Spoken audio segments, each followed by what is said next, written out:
Jaya Radha Madhava Kunja Bihari.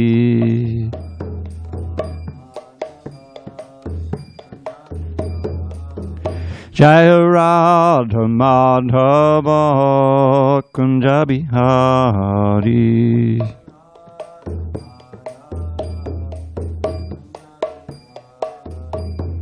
Gopi Jana Vallabha Girivardhari.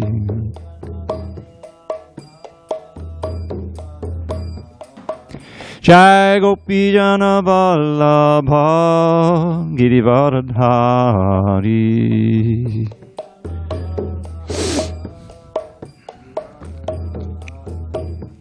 Yashodanandana Braja Jana Ranjana.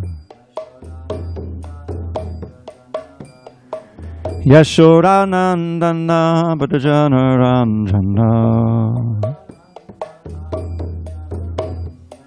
Yamunatira Vanachari.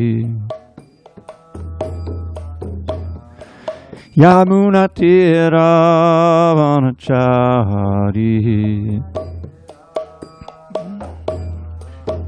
Jaya Radha Madhava Kunja Bihari.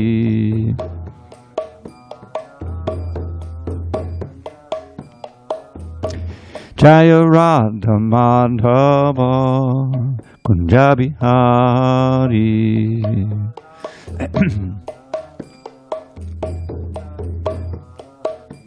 Hare Krishna, Hare Krishna, Krishna Krishna, Hare Hare, Hare Rama, Hare Rama, Rama Rama, Hare Hare.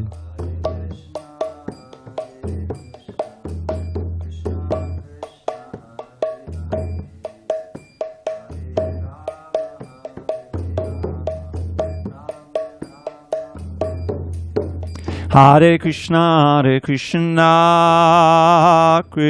Krishna, Hare Hare, Hare Rama, Rama Rama, Hare Hare.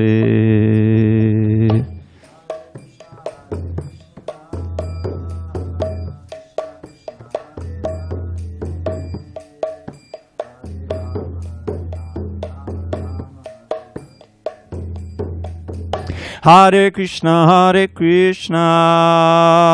Krishna Krishna, Hare Hare, Hare Rama, Rama Rama, Hare Hare.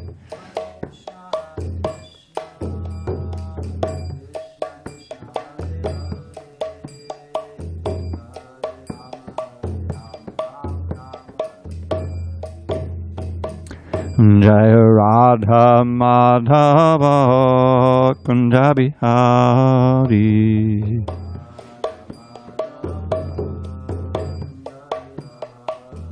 Jaya Radha Madhava Kunja Bihari.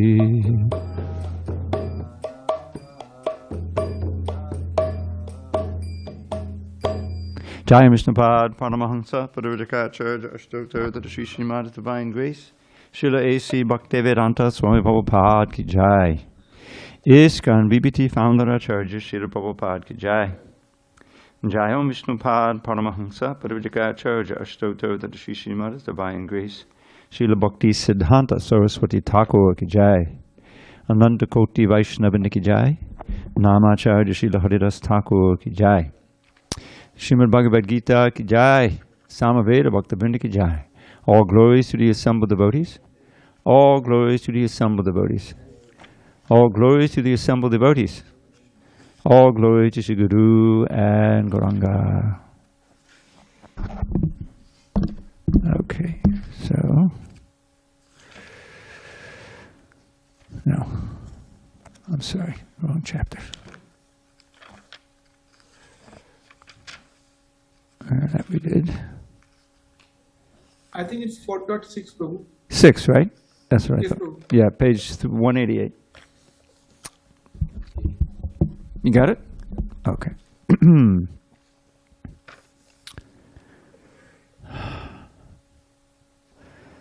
Om Namo Bhagavate Vasudevaya. Om Namo Bhagavate Vasudevaya. Om Namo Bhagavate Vasudevaya. On the 7th day of June, 2022, in San Diego, we're reading from Srimad Bhagavad Gita as it is, translation and commentary by His Divine Grace, HG Dravida Swami Prabhupada. And we're in chapter 4, entitled Transcendental Knowledge, text number 6, on page 188. Ajo api san abhyayatma bhutanam ishvaro api san prakatim svam adhishtaya sambhavami atmamayaya ajopi san abhyayatma bhutanam ishvaropi san prakatim svam adhishtaya sambhavam yatmamayaya ajopi san abhyayatma bhutanam ishvaropi san prakatim svam adhishtaya sambhavam yatmamayaya ajopi san abhyayatma bhutanam ishvaropi san prakatim svam adhishtaya sambhavam yatmamayaya ajopi san abhyayatma bhutanam ishvaropi san prakatim svam adhishtaya sambhavam yatmamayaya. Anyone in Zoom land? Ajopi san abhyayatma Ajopi san abhyayatma bhutanam ishvaropi san bhutanam ishvaropi san prakatim svam adhishtaya prakatim svam adhishtaya sambhavam yatmamayaya sambhavam yatmamayaya Ajopi san avyayatma ajopi san abhyayatma bhutanam ishvaropi san bhutanam ishvaropi san prakritim svam adhisthaya prakatim svam adhishtaya sambhavami atma maya. sambhavam yatmamayaya. Aja, unborn, api, although, san, being, so, abhyaya, without deterioration, atma, body, bhutanam, of all those who are born, ishvaraha, the Supreme Lord, api, although, san, being so, prakatim, in the transcendental form, swam, of myself, adhishtaya, being so, situated, sambhavami, I do incarnate, atmamayaya, by my internal energy. Translation. Lord Krishna says to Arjuna, although I am unborn and my transcendental body never deteriorates, and although I am the Lord of all living entities, by my internal energy, I still appear in every millennium in my original transcendental form. Purport. The Lord has spoken about the peculiarity of his birth. Although he may appear like an ordinary person, he remembers everything of his many, many past, quote, births, whereas a common man cannot remember what he has done even a few hours before. If someone is asked what he did exactly at the same time one day earlier, it would be very difficult for a common man to answer immediately. He would surely have to dredge his memory to recall what he was doing exactly at the same time one day before. And yet, men often dare claim to be God or Krishna. One should not be misled by such meaningless claims. Then again, the Lord explains his prakriti, or his form. Prakriti means nature, as well as sarup, or one's own form. The Lord says that he appears in his own body. He does not change his body as the common living entity changes from one body to another. The conditioned soul may have one kind of body in the present birth, but he has a different body in the next birth. In the material world, the living entity has no fixed body, but transmigrates from one body to another. The Lord, however, does not do so. Whenever he appears, he does so in the same original body, by his internal potency. In other words, Krishna appears in this material world in his original eternal form, with two hands holding a flute. He appears exactly in his eternal body, uncontaminated by this material world. Although he appears in the same transcendental body and is Lord of the universe, it still appears that he takes his birth like an ordinary living entity. And although his body does not deteriorate like a material body, it still appears that Lord Krishna grows from childhood to boyhood and from boyhood to youth. But, astonishingly enough, he never ages beyond youth. At the time of the Battle of Kurukshetra, he had many grandchildren at home. Or in other words, he had sufficiently aged by material calculations. Still, he looked just like a young man, 20 or 30 or 25 years old. We never see a picture of Krishna in old age because he never grows old like us, although he is the oldest person in the whole creation, past, present, and future. Neither his body nor his intelligence ever deteriorates or changes. Therefore, it is clear that in spite of his being in the material world, he is the same unborn eternal form of bliss and knowledge, changeless in his transcendental body and intelligence. Factually, his appearance and disappearance are like the sun's rising, moving before us, and then disappearing from our eyesight. When the sun is out of sight, we think that the sun has set, and when the sun is before our eyes, we think that the sun is on the horizon. Actually, the sun is always in its fixed position, but owing to our defective, insufficient senses, we calculate the appearance and disappearance of the sun in the sky. And because Lord Krishna's appearance and disappearance are completely different from that of any ordinary common living entity, it is evident that he is eternal, blissful knowledge by his internal potency. And he is never contaminated by material nature. The Vedas also confirm that the Supreme Personality of Godhead is unborn, yet he still appears to take his birth in multi-manifestations. The Vedic supplementary literatures also confirm that even though the Lord appears to be taking his birth, he is still without change of body. In the Bhagavatam, he appears before his mother as Narayan with 4 hands and the decorations of the 6 kinds of full opulences. His appearance in his original eternal form is his causeless mercy, bestowed upon the living entities so that they can concentrate on the Supreme Lord as he is, and not on mental concoctions or imaginations, which the impersonalist wrongly thinks the Lord's forms to be.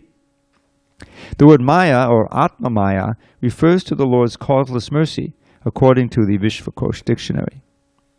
The Lord is conscious of all of his previous appearances and disappearances, but a common living entity forgets everything about his past body as soon as he gets another body. He, the Lord, is the Lord of all living entities because he performs wonderful and superhuman activities which he is while he is on this earth. Therefore, the Lord is always the same absolute truth and is without differentiation between his form and self, or between his quality and body. A question may now be raised as to why the Lord appears and disappears in this world. This will be explained in the next verse. Om Jnana Timirandasya Jnanandana Shalakaya Chakshu Unmilatam Mena Tasmai Shri Gurave Namaha. I was born in the darkest of ignorance, but my spiritual master, Srila Prabhupada, opened my eyes with the torchlight of knowledge. I offer my humble obeisance unto him and all members of Sri Parampara. So, in this verse, Krishna is continuing his explanation to Arjuna why Krishna could speak the Bhagavad Gita millions and millions of years ago to the sun god and remember everything about it. But Arjuna can't. Arjuna doubted it because he was speaking for us, but apparently they're contemporaries and they're intimate friends.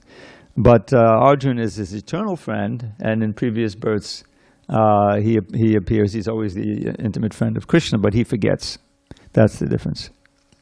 So, although Krishna is unborn, and although this word abhyaya, I like to point out that this is the most common word in the Bhagavad Gita, abhyaya, never deteriorates. It's related to the word vyadi, Vyadi means disease, which is, you can consider it a deterioration. So avyadi or avyayatma means Krishna never deteriorates, never changes for the worse. So he's avyayatma, and he's the Lord of all, and yet he takes birth, or he appears by Atmamaya, by his own will. This is by his internal energy. As by contrast to how we appear, we're completely controlled by material energy. We have no say in the matter which body we're going to take. We forget all previous bodies. Our appearance or incarnation is quite distinct from Krishna's. And so this is he's describing the contrast of his appearance to ours, and that is perfectly possible that he spoke the Bhagavad Gita millions of years ago to the sun god. Arjuna forgot he was there in a similar capacity. So this whole quite substantial purport is mostly contrasting Krishna's appearance to ordinary living entities. And one of the points Prabhupada brings out here is that this word absolute, which has different meanings, different contexts, but here often the fact that Prabhupada, Krishna is absolute, which means that anything directly related to Krishna is Krishna, has the same potencies. Inconceivably, the holy name you're associated with Krishna when you chant the holy name. What is that word? Nama Chintamani Krishnas Chaitanya Rasa Vigraha Purnak Shraddho Nitya Mukto Abhinatvan Nama Namino. It's all about the holy name.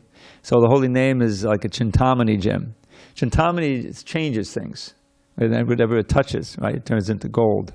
So similarly, the sound vibration of the holy name changes our consciousness just by coming in touch with it, focusing on that sound. We don't have to know the meaning. It doesn't matter what state we started in, but we'll be transformed because of the power of the holy name, because it's Krishna. Very important. And abhinatva, I mean, there's no split, there's no distinction between the name and the named, which is completely inconceivable until you become fully realized. But that's what we have faith in, and we can see the result of that truth. So that's another very, very clear distinction between Krishna and us. We are not the same as our body. We're not, thank God. We're not the same as our name or anything else. We're distinctly different. We're the soul, different from the body. Not so with Krishna. Okay. Changeless, all of the different qualities are there. Okay, any discussion or questions on this verse or purport? Either locally or remotely. All right, let's go on. Now, this very well-known verse. Is it true that parents teach their children this verse when they're Yada Yada Hi Dharmasya? You knew that before you even heard about ISKCON, right? Yeah. You're very fortunate. Yada Yada Hi Dharmasya Glaniyam Bhavati Bharata Abhyuthanam Adharmasya Tadatmanang Srijamyaham. Whenever and wherever there is a decline in religious practice, O descendant of Bharat, and a predominant rise of a religion, at that time I descend myself. Purport. The word Srijami is significant here. Srijami cannot be used in the sense of creation, because according to the previous verse, there is no creation of the Lord's form or body, since all of the forms are eternally existent. Therefore, Srijami means that the Lord manifests himself as he is. Now, this word Srijami is a verb. You know the word sarga and visarga? Sarga means creation, primary creation. Krishna creates all the elements. Visarga is what Brahma does. He takes the elements and he makes the universe. So that's related to this word. Srijami is the verb. Sarga is the creation and secondary creation. But here Prabhupada says that it can't really mean creation. It means manifest, which to us appears like creation, but it's already existent. That's why we say the material energy is eternal, but it's not always manifest. Sometimes it's drawn within the body of Mahavishnu as nothing manifest, but it still exists, just like we still exist. Therefore, Srijami means that the Lord manifests himself as he is. Although the Lord appears on schedule namely at the end of the Dwapara Yuga of the 28th millennium of the 7th Manu, Manu, in one day of Brahma, he has no obligation to adhere to such rules and regulations because he is completely free to act in many ways at his will. I think that's been fixed. Is there? Yeah. Okay. He therefore appears by his own will whenever there is a predominance of irreligiosity and a disappearance of true religion.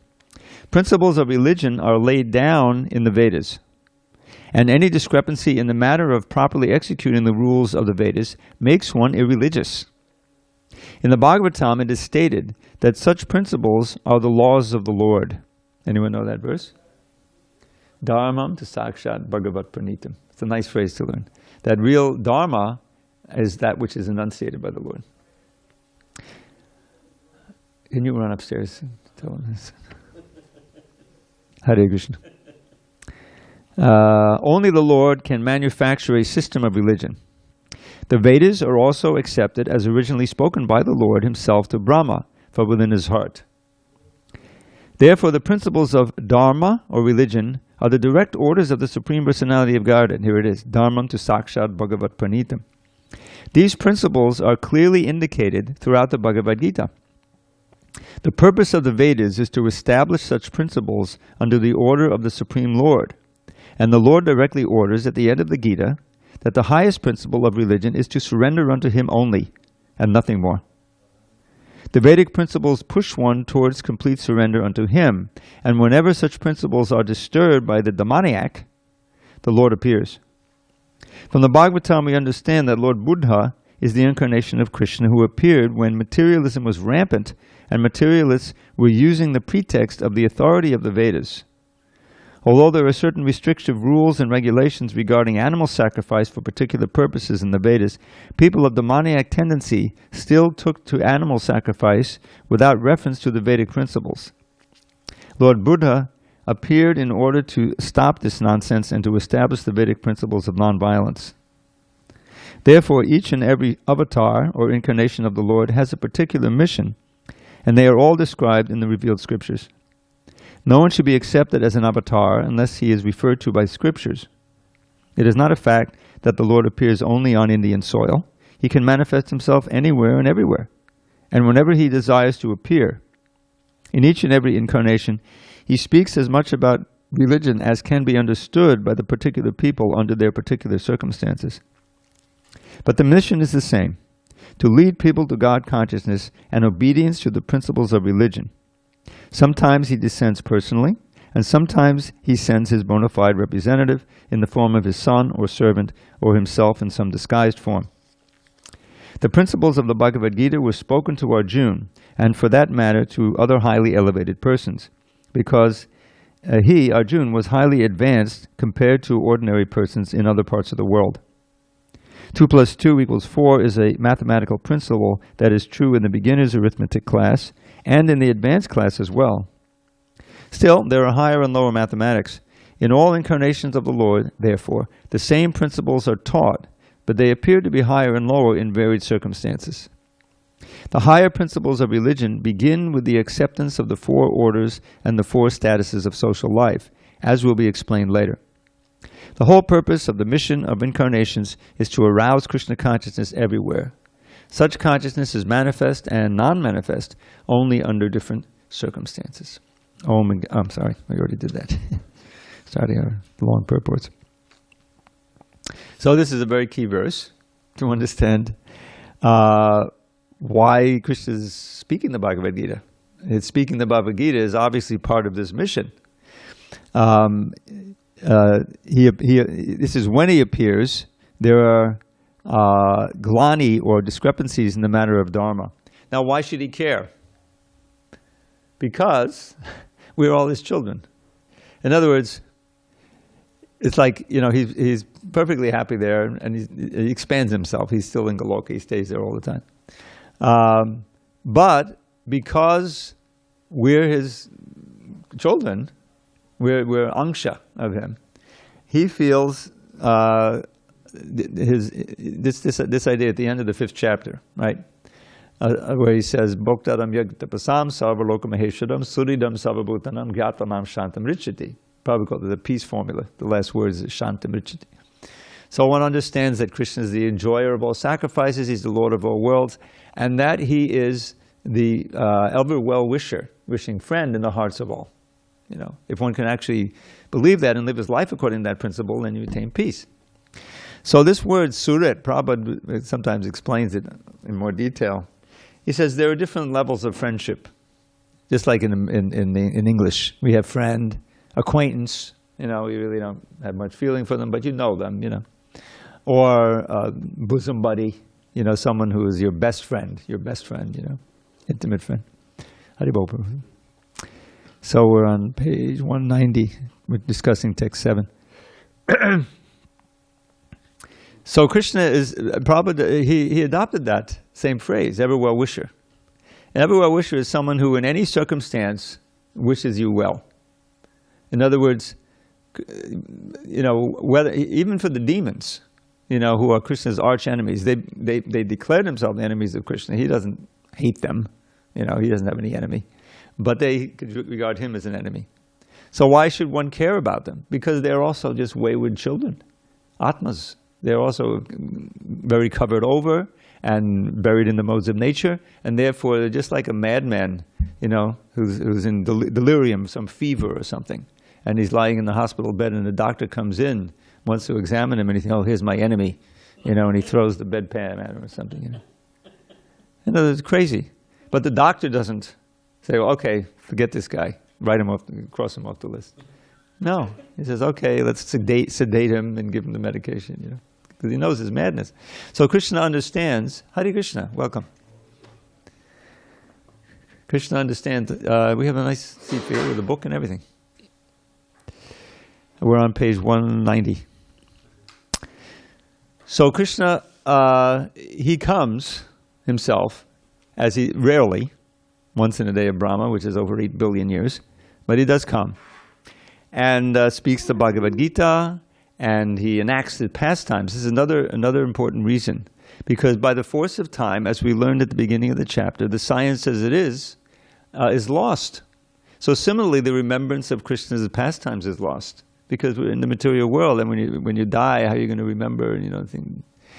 So he comes to renew that remembrance. This is spoken of in the 10th canto. How does it go? I forget the Sanskrit.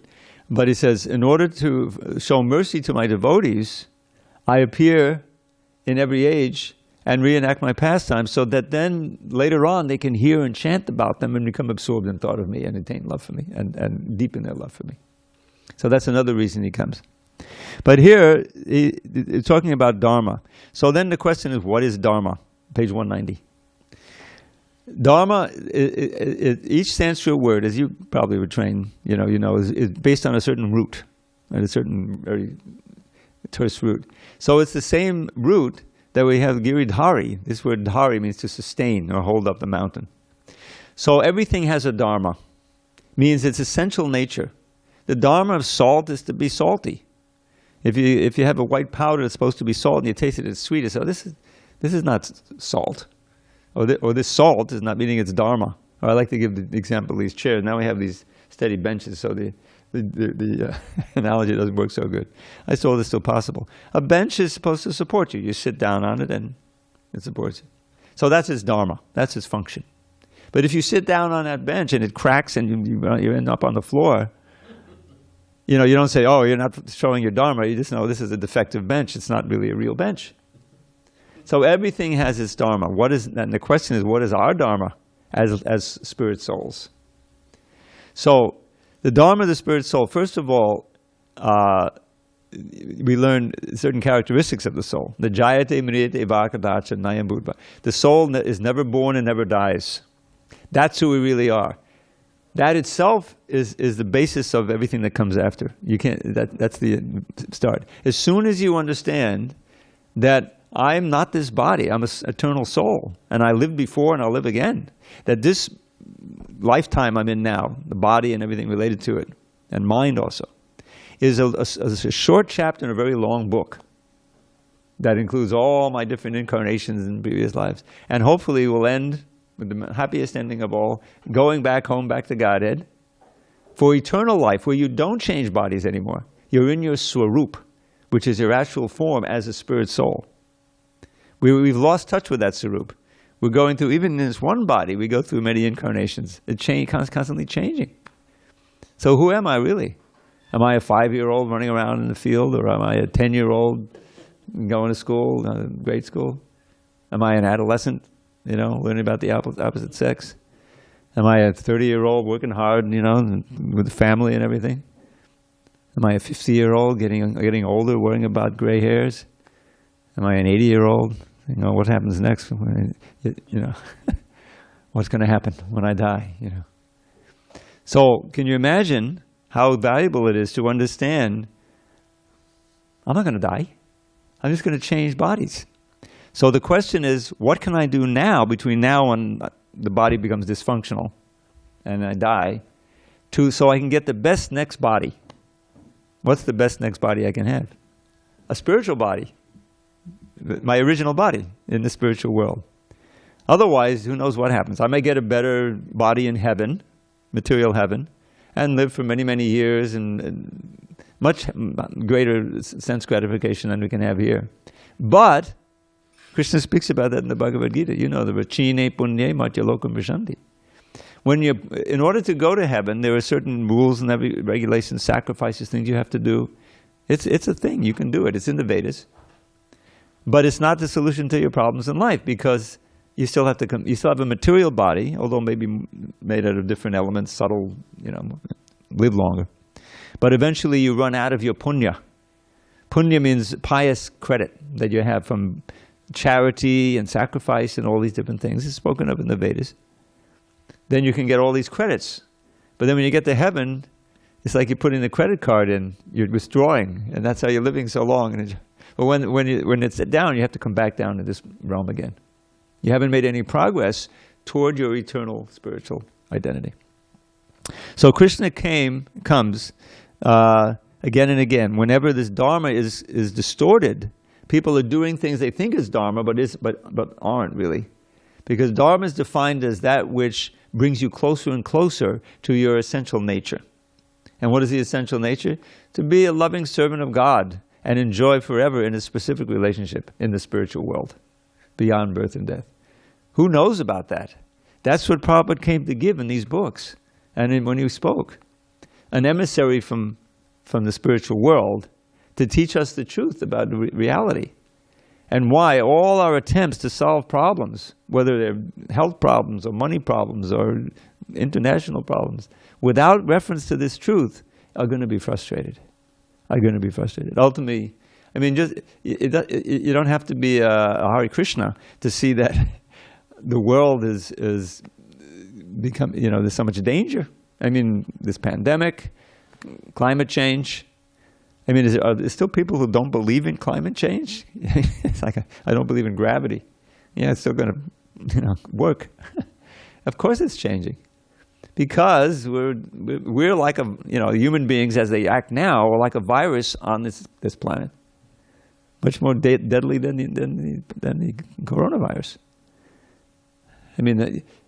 What I read, if things don't change, in 1 year there's going to be a lot of food shortages, right? Because there's a drought right here, right now.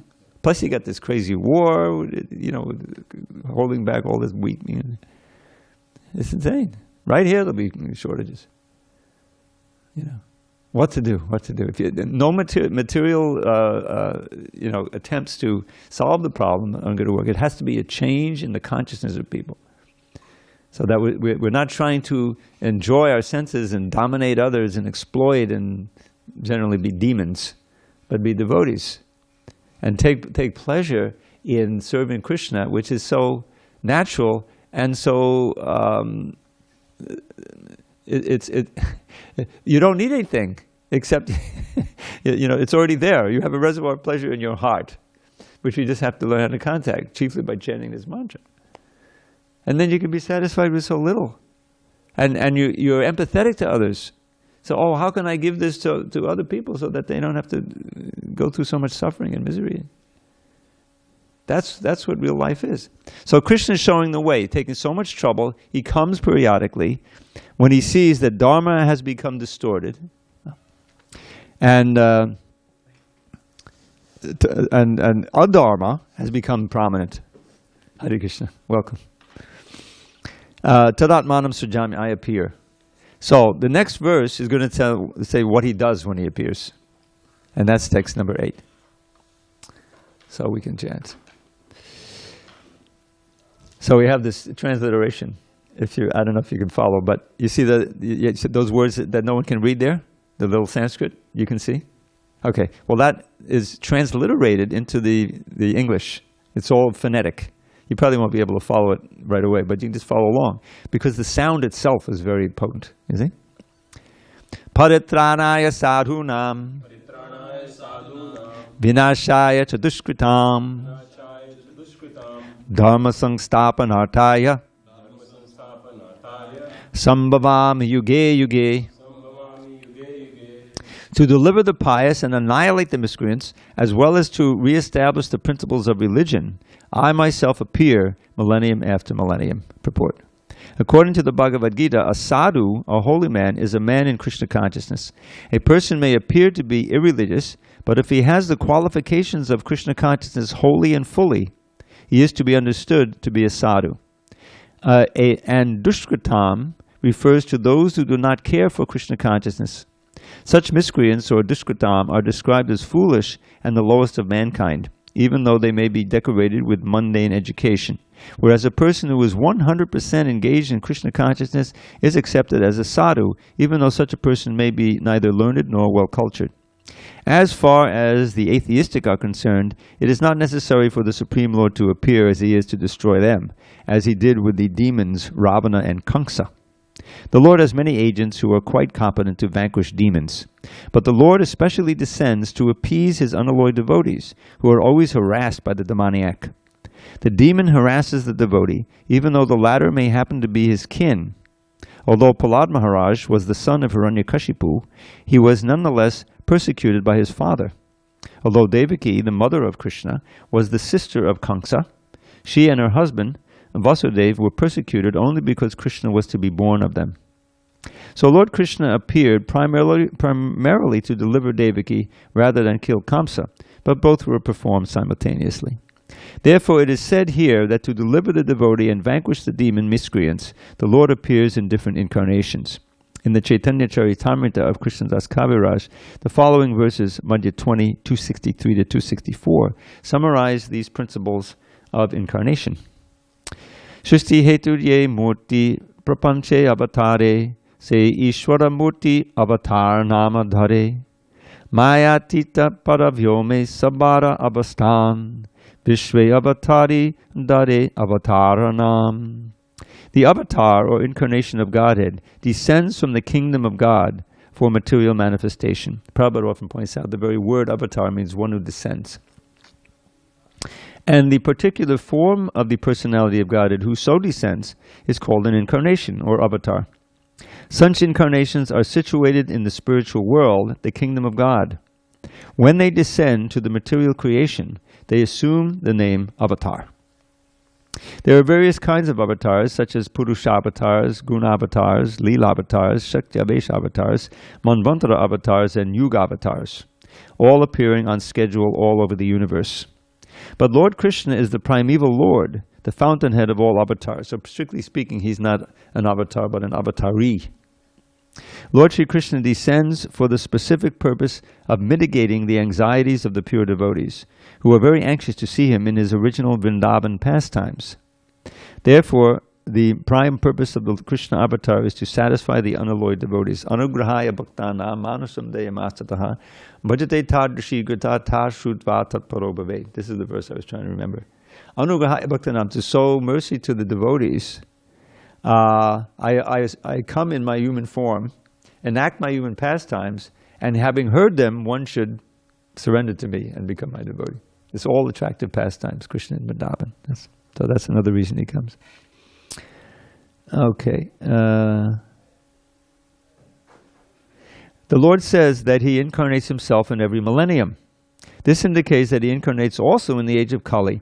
As stated in the Srimad Bhagavatam, the incarnation in the age of Kali is Lord Chaitanya Mahaprabhu, who spread the worship of Krishna by the Sankirtan movement, congregational chanting of the holy names, and spread Krishna consciousness throughout India. He's the one who pioneered this mass chanting that we're famous for, of this mantra, Hare Krishna, Krishna Krishna, Hare.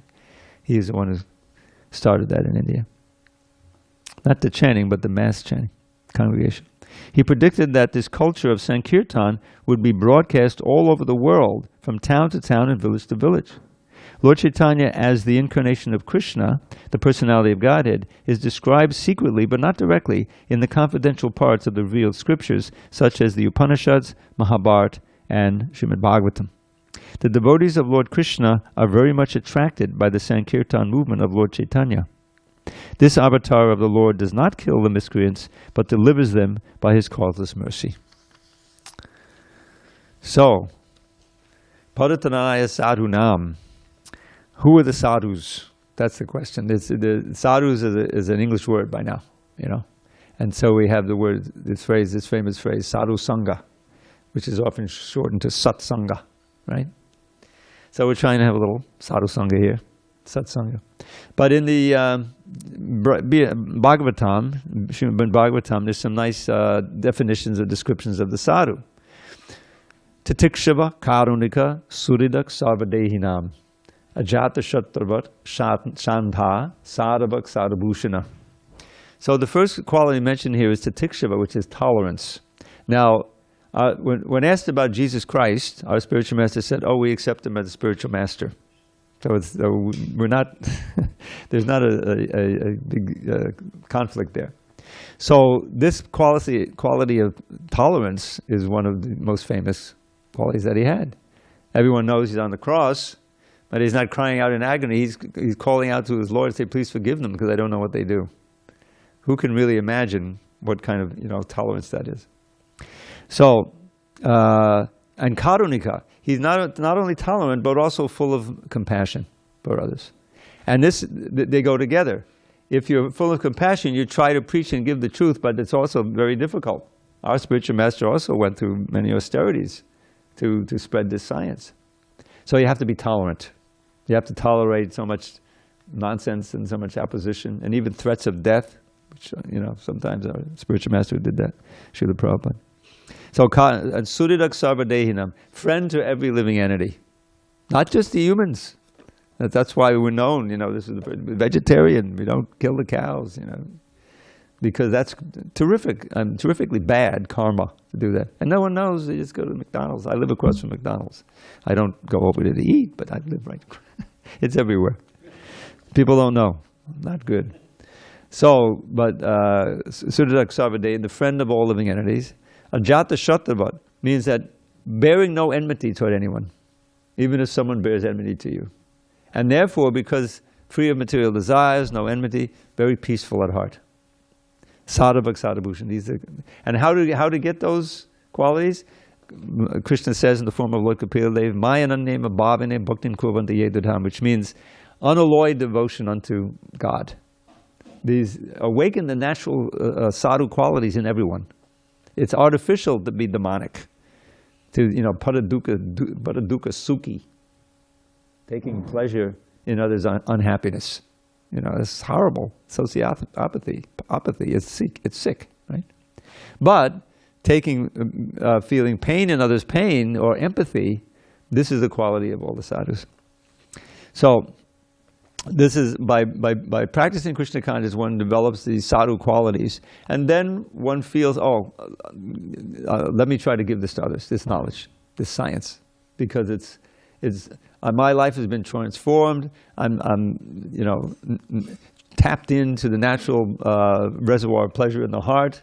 Anytime I serving Krishna with the other devotees, kirtan, this is revelatory. And so one feels one should give that. Mukunda, I'm feeling you have a question or comment.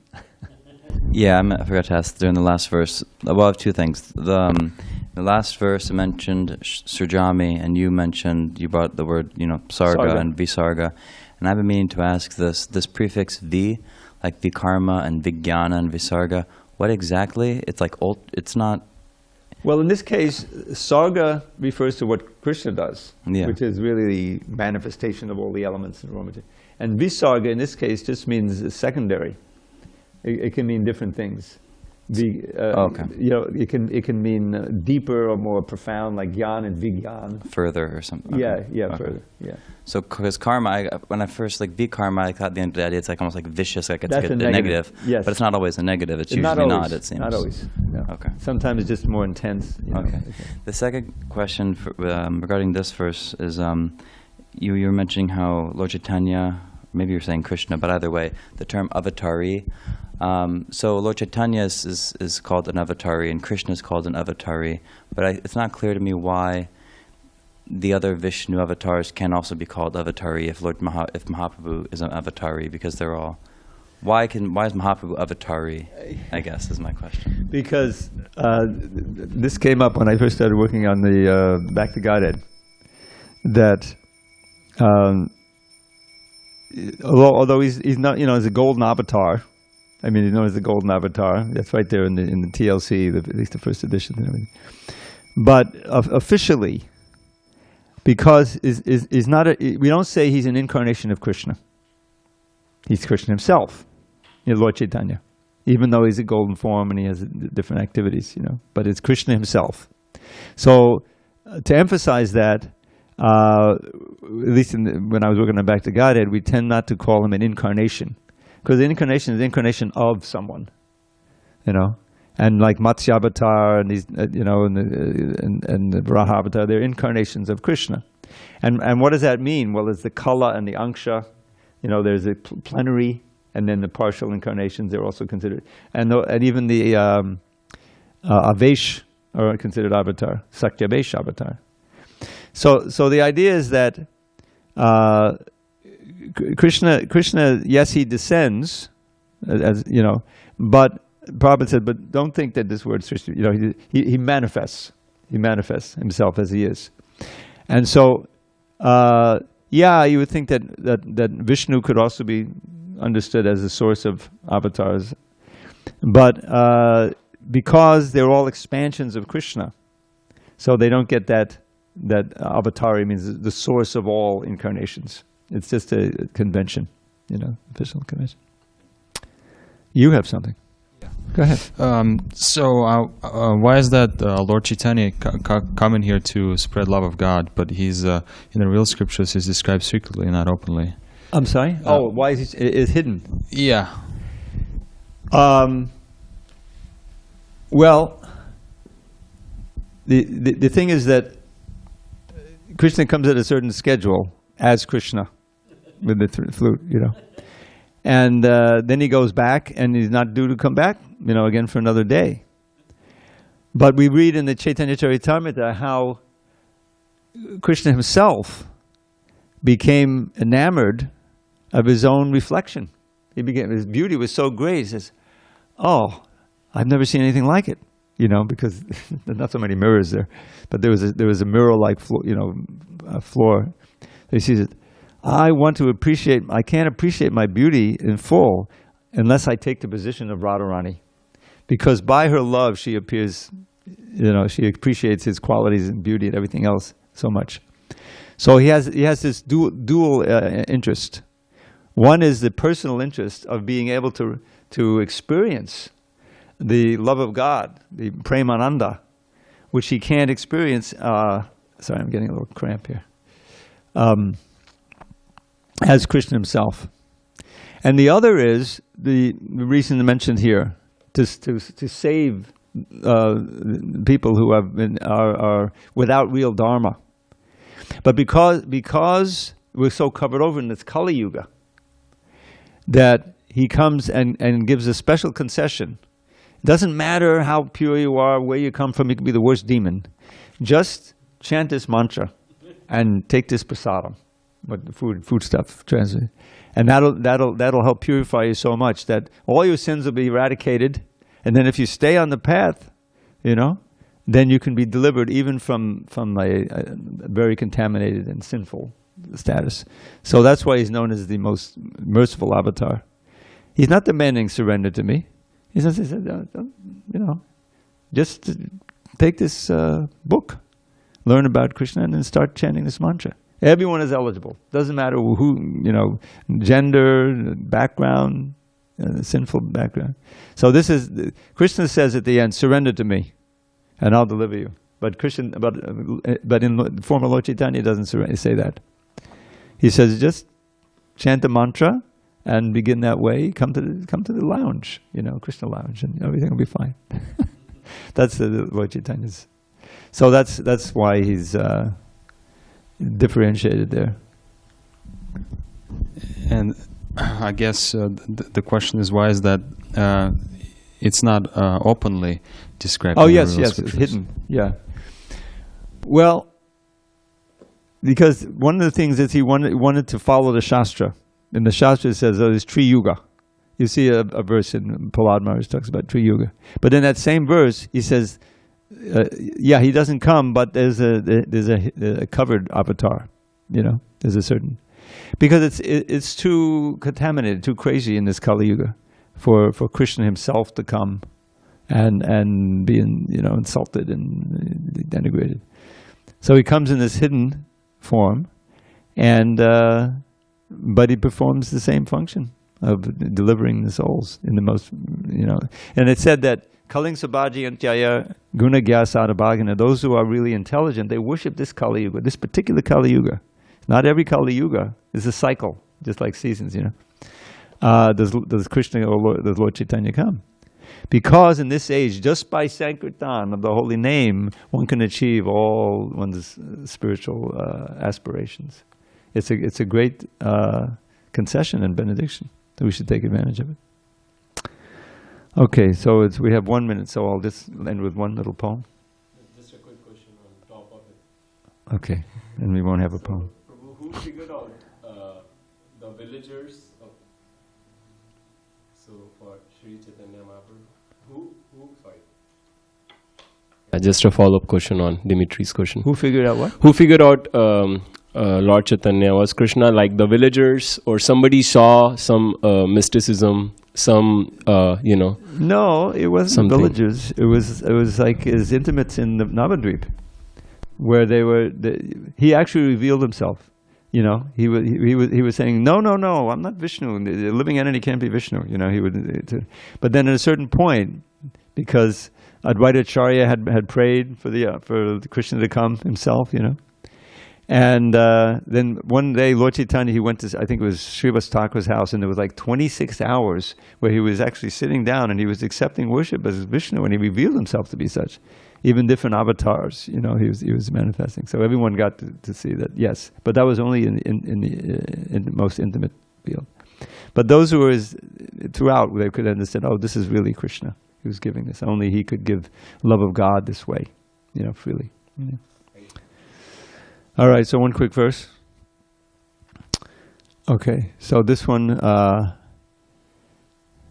this is a prayer from Queen Kunti. It was mentioned here, I think. Oh no, but she was mother of the Pandavas, mother of Arjun. It says, Swayame ananya vishaya mati madhupate sakrit ratamud bhataradha gange baugumadanvati. O Madhava, that's another name for Krishna. O Madhava, please ever fill my mind with thoughts of thee, not any other kind. As Ganges torrent flows into the sea, let all my love flow constantly to thee. Hare Krishna.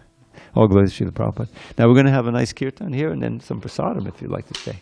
Just for another 15, 20 minutes or so. Hare Krishna.